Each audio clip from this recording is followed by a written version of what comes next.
Now, you might not be aware of this. You may have missed this at some point in the last couple of days or the last couple of weeks. But there was kind of some newsy stuff. There were some rumors that were going around about the Philadelphia Eagles. And it had nothing to do with the players on the field. It had nothing to do with the start of training camp. It had far more to do with something of interest, with a coaching candidate of potential interest, with somebody who may or may not be interested in the Philadelphia Eagles job. And you might be saying to yourself, well, Russ, the Eagles committed themselves to Nick Sirianni. They've been telling everybody that Nick Sirianni is their guy and that they're 100% in on Nick Sirianni being the guy to lead this team forward. Jeffrey Lurie had the opportunity after a disastrous collapse to replace Nick Sirianni. Why wouldn't he have done it last year? Well, he replaced all the coordinators because apparently it wasn't Nick Sirianni's fault. But then it happens that about a week ago, 10 days ago, there was a clip that started to go around where one of ESPN's senior reporters, Jeremy Fowler, put out this idea that Bill Belichick is interested in the Eagles coaching job. And it was also kind of thrown out there and discussed on NBC Sports Boston. Now, if you watched Crossing broadcast yesterday, you will be aware of what these clips are. But if you missed it, I'm actually going to play little bits of both of those clips just to give you a little bit of context around why people are maybe a little bit intrigued and why there's this potential out there that Bill Belichick wants to coach the Philadelphia Eagles. So we're going to go to that right now. We're going to start with the clip from Boston, from NBC Sports Boston, where they talk about Bill Belichick, and they drop a couple of little nuggets that maybe he's monitoring what's happening in Philadelphia this year. Here we go.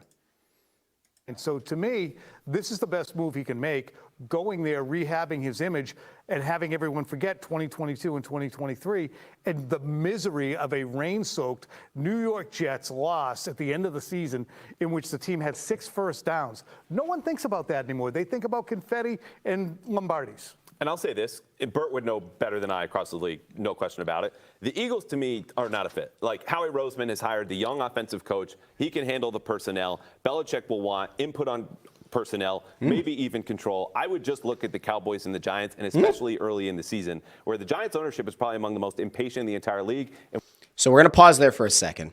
So this guy is more like, no, NFC East, yes, not the Eagles.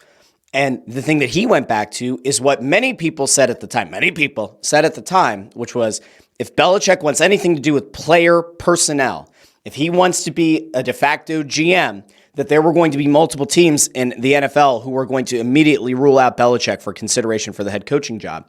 In fact, some argued that that's part of why things didn't work out with Atlanta. Remember, he was tied to the Falcons job, was viewed as the heavy favorite, had gotten a second-round interview before anyone else, allegedly, reportedly, and that it was a foregone conclusion he was going to be the Falcons coach. Then as that kind of fell apart, part of the question and part of the discourse around it was, oh, he wanted to be the guy who shops for the groceries as well, and Atlanta didn't want to do that because Belichick is older, and they know that it didn't necessarily always work out in New England. So, all right, let's go back to this clip. Now, how the heck do I do it? All right, there we go. And we all know Mike McCarthy's going into a contract year down in Dallas. This might happen before we get to Thanksgiving. Ooh, I think the Eagles are the likely. Wow. I do. Giants I do. He loves his Howie Roseman. Now, I have a couple of problems there, just from the content perspective. I don't know how a network like NBC Sports Boston is unable to do a short form clip where you like end the final scene without having anyone in camera frame, but I digress. That's an interesting note. He thinks that Belichick really likes Howie Roseman and that would be a selling point to him, that the two of them together could be something spectacular. And I will say, there's a non-zero chance that Howie Roseman and Bill Belichick could wreak havoc on this league. I do think that what the other guy said, though, ahead of that, is even more interesting, that potentially Bill Belichick could replace a Mike McCarthy before Thanksgiving. Like, if the Cowboys struggle, don't be surprised if you see Bill Belichick's name thrown out there. I don't necessarily think that Jerry Jones goes into the season and says, like, I'm at the ready to make a change. If you're that close to making a change, you make the change in the offseason. Like, why not have him in here or in Dallas, installing his systems and like picking his coaches and jettisoning players that he doesn't think fit the culture and all that? Like, why would you not have done that in the offseason if you were that close to naming him the head coach? Now, I want to get to the other one because, all right, regional sports networks. We know that sometimes the information you get there is hit and sometimes it's miss. I mean, you just think about even locally, right?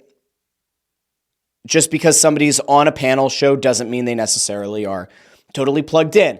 If Ben Davis were to say, hey, I hear the Phillies are actually interested in bringing back Joe Girardi if Rob Thompson fails to get this team back to the World Series, you take that with a grain of salt. But we know that. But if somebody from another town saw that, they'd be like, oh, that's very interesting because this guy works for the regional network. I'm going to go to a clip from a podcast that Jeremy Fowler was on. Now, again, he's a senior NFL reporter for ESPN, the worldwide leader in sports. For more, go to ESPN.com. He drops a very interesting nugget about the NFC East between the Cowboys and the Eagles as well.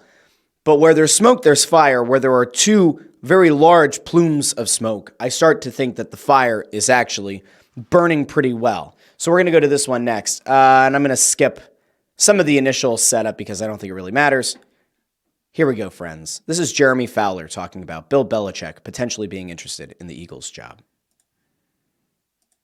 Do we really want to give Bill Belichick all this control at his age, But like if Philly opens, it's just a perfect fit for me, in my opinion, I think he would want that job in the worst way, is my sense. So you feel like the Eagles is the job? If let's just say hypothetically he had an option for all of those, you would think the Eagles is the one that's most attractive. Eagles and Dallas. Got it. It just because, look, big names ready to win now, right? Philly ready to win, Dallas ready to win. Coaches that know that and have to get it done in a ready to win situation. Nick Sirianni and Mike McCarthy, they're both in that situation. So if one of those opens or both opens, I could certainly see it. But the Joneses have a long-standing relationship with Bill Belichick. I could see it happening. Okay. So let's let that one kind of marinate a second. So if the idea is that Bill Belichick wants to go to a team that's ready to win, there's arguably no better team for him to go to than the Philadelphia Eagles. You could make the case if you want that Dallas would be a great option as well. Because you're watching this show, listening to this show, chances are you hate the Dallas Cowboys. But if you can be objective for a second, if we can ask for a little bit of objectivity in an election year, Dallas is a decent enough team. They have enough pieces that you could realistically look at them and say, Super Bowl contender. Now, sure, I say be objective about it. We can also look at the history and say Dallas folds under pressure. Like they can't perform when the brightest lights are shining. But like just from a talent perspective, assuming that Dallas doesn't piss off Dak Prescott or CeeDee Lamb or Micah Parsons enough where one of them just says, I'm not playing this year, they have a lot of talent on their roster. The Eagles have a lot of talent on their roster.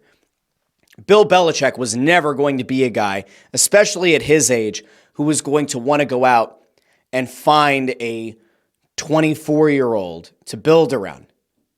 Unless we're talking about his relationships. Get it? Because there was the rumor out there that he was like dating a 20-year-old, which is gross because he's like 70, and that's just all kinds of nasty. Nasty. He was a nasty man.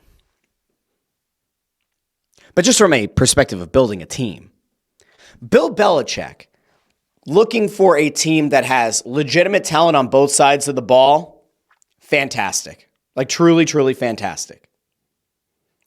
You have to choose the Eagles or the Cowboys. And I'm not exactly sure. Like if it's me, and I'm Bill Belichick, I probably would want to go to the Eagles because I think they're a better balanced team. They're also kind of nasty, kind of nitty gritty. There's a little bit of a similarity to what you see in New England. A little bit, I guess. If you like to give credit to Boston fans, I don't, but you can. Bill Belichick, it makes all the sense in the world for him to want to go to a team that he can just plug and play. I mean, if you think about what he was dealing with, trying to make Mac Jones into a franchise quarterback with the Patriots, and you compare that to what he would have if he came to Philadelphia, where he's got a guy who was the runner-up for MVP a couple of years ago, a guy who arguably outdueled Patrick Mahomes in a Super Bowl and Jalen Hurts under center. You've got, I don't know, one of the best wide receiver duos that Belichick would have ever coached in A.J. Brown and Devontae Smith, a legit tight end in Dallas Goedert, one of the biggest impact backs right next to Jalen Hurts in Saquon Barkley, an offensive line that would probably be, would likely enter the season as the number one line in football if Jason Kelce were back. Granted, there is a bit of a question mark with Cam, right? Like, do we know for sure that he's going to be able to step right up and play like the future Hall of Famer Jason Kelce? No, we don't know that. But they should be one of the top offensive lines in game. Like, that's it. 100%. So if you're Bill Belichick and you look at the offensive side of the ball, that's set. You look at the defensive side, there are some deficiencies. I always keep coming back to the point that, like, Howie Roseman is allergic to linebackers. But if you get beyond that, the defense is solid. Vic Fangio is an experienced, bright defensive mind. Kellen Moore is supposed to be this up-and-coming, bright, young offensive mind. If you're Bill Belichick, the thing is already put together for you. And I don't want to say that you're trying to front run and that you're riding on the coattails of the other people who are already here, but if you're Belichick, this is a perfect position. Like, this is a perfect place to be. Dallas isn't a bad alternative, but if you're Bill Belichick, it has to be on your radar. Now, why it's interesting is, can you imagine being Nick Sirianni? Like, seriously, think about it for a second. 2 years ago, Nick Sirianni is viewed as, wow, this guy went from being like a total schlub, somebody that people were dunking on because of his introductory press conference talking about plants and planting seeds and fertilizing the soil. Went from that kind of nut to, wow, he took the Eagles to a Super Bowl. And they almost won the Super Bowl. All the pressure was off. To then last year, you get through the first 10 weeks of the season and you're like, wow, Eagles look like they might never lose a game. To the 7-game collapse at the end of the year where it's, wow, something went very wrong. And nobody's willing to point the finger quite enough. So you put all those things together. Nick Sirianni loses both of his coordinators. He somehow survives. He makes the virtually unprecedented decision to remove Sean Desai and replace him with Matt Patricia at the end of a regular season when you're supposed to be a Super Bowl contending team. He makes that change. They get to the offseason, they say, we're going to totally revamp the defensive coaching staff. And oh, by the way, Brian Johnson, who's always been close with Jalen Hurts, we're gonna scapegoat him and send him packing too. Sirianni somehow survived. Now, if you're Nick Sirianni, you've gone through an entire offseason of being told you're not good enough, that you're lucky to still have your job, that you're a glorified pom-pom waiver. And now you're potentially in a position where, like, Bill Belichick, whose name was thrown around all offseason, could be monitoring your job, monitoring what you're doing, and that if you don't get this team to be a Super Bowl threat, to be a legitimate Super Bowl contender, that Bill Belichick is ready to pounce. Good luck. There's no way to win. Nick Sirianni's done. The only way for Nick Sirianni to save his job is to win the Super Bowl this year. That's it. There's no other option. Because anything short of that, fans will be calling for his head. And if this team doesn't perform after replacing both of their coordinators, it's going to come back to the head coach. Good luck, Nick Sirianni. I mean that, but I don't think it's going to matter. All right, let's see. We'll go over to some comments. I see there is discourse going back and forth.